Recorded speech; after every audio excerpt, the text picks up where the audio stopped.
Meet Actaeon, isang skilled hunter trained by the Center Chiron. Isang araw na pag-isipan nilang gawin ang kanilang usual hunting. Kasama niya ang kanyang mga tropang hunters at ang mga alaga niyang hunting dogs.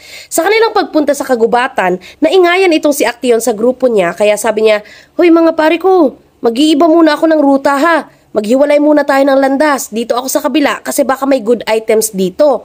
Tapos kayo naman, dun kayo sa kabila maghanap ng mahahunt." Pero ang totoo, gusto niya lang humiwalay at mapag-isa kasi naisip niya, kanina pa silang paikot-ikot sa gubat na yun pero wala pa silang nahuhuli. Wala pa silang nakikitang target, ganun.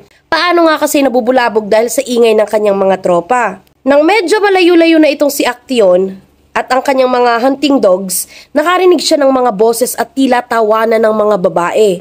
So sabi niya, "Grabe, bakit may mga babae rito ito na ang pinakamasukal at pinakamalalim na bahagi ng kagubatang ito?" Kaya kasama ang kanyang mga loyal hunting dogs ay hinanap nila kung saan nanggagaling ang mga tawanan na iyon. Napadpad siya sa parang isang crystallized pool. Ang linaw ng tubig at parabang enchanting yung lugar na iyon. Doon niya nakita ang mga babaeng naliligo na mga walay sa float. Hindi niya alam na ang mga babaeng iyon ay mga nymphs. Kasama nila ang kanyang idol na si Artemis, the goddess of hunt, wilderness, and wild animals. Nagkakaroon pala sila ng bathing session doon sa crystallized pool na iyon. Remember itong si Artemis ha, may vow of chastity siya. Hindi siya pwedeng makita ng kahit sino, lalo na syempre sa kanyang hubad state.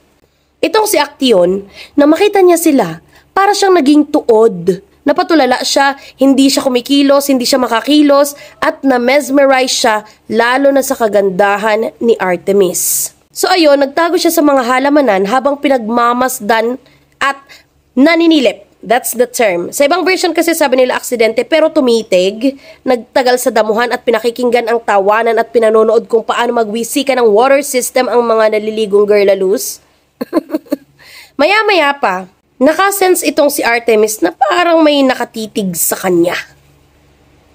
Nang lumingon siya, ay agad niyang nakita itong si Actaeon na naandun pa rin sa kanyang hiding place sa damuhan. Nagrush itong mga nymphs para protektahan si Artemis. Pero wala na kasi nakabuyang-yang na nga yung mga kinamberlo ni ate mo girl at nakita ng lahat ito ni Actaeon.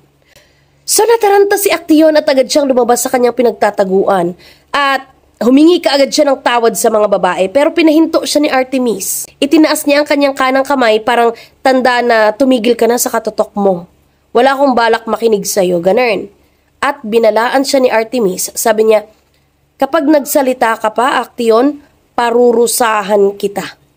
Maya-maya pa ay narinig na nila ang boses ng kanyang mga tropa.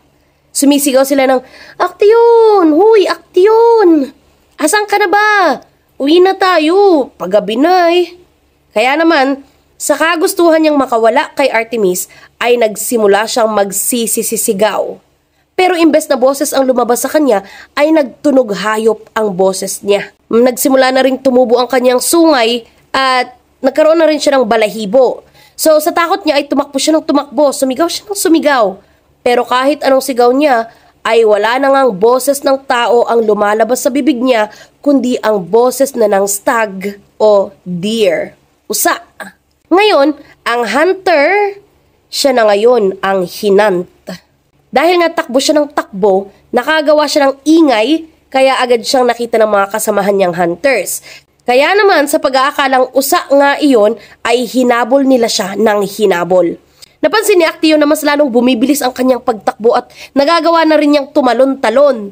Tapos habang tumatalon siya, nililingon niya ang kanyang mga kasamahan para sana sabihin sa kanila na, "Huy, ako to, si Actaeon to." Pero nga, wala na. Wala na siyang boses, di ba? Tunog na ng hayop ang naririnig ng kanyang mga tropa pips. Dito ay na-attract na rin ang atensyon ng kanyang mga loyal dogs. Kaya naman, hinabol na rin nila siya. Nang mapagod na ang usa ay huminto ito at nagmakaawa sa mga gods and goddesses na sana iligtas siya, iligtas niyo naman ako, ganon. Pero hindi siya pinakinggan. Kaya naman naabutan siya ng mga loyal hunting dogs niya at doon mismo sa kung saan siya tumigil ay nilapa siya. Gigil na gigil yung mga hunting dogs niya at syempre gutom na rin sa katatakbo kaya pinagpira-piraso nila ang kanyang katawan, ang katawan ng kanilang amo. Nang masyog-bakils na ng mga aso itong si Actaeon, siya namang pagdating nitong kanyang mga tropa.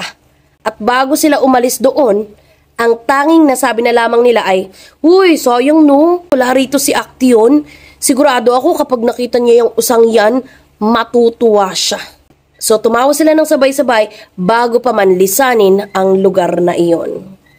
So ayan ang ating chismith para kay Actaeon. Ano nga bang lesson ang natutuhan ninyo mula sa chismith na ito?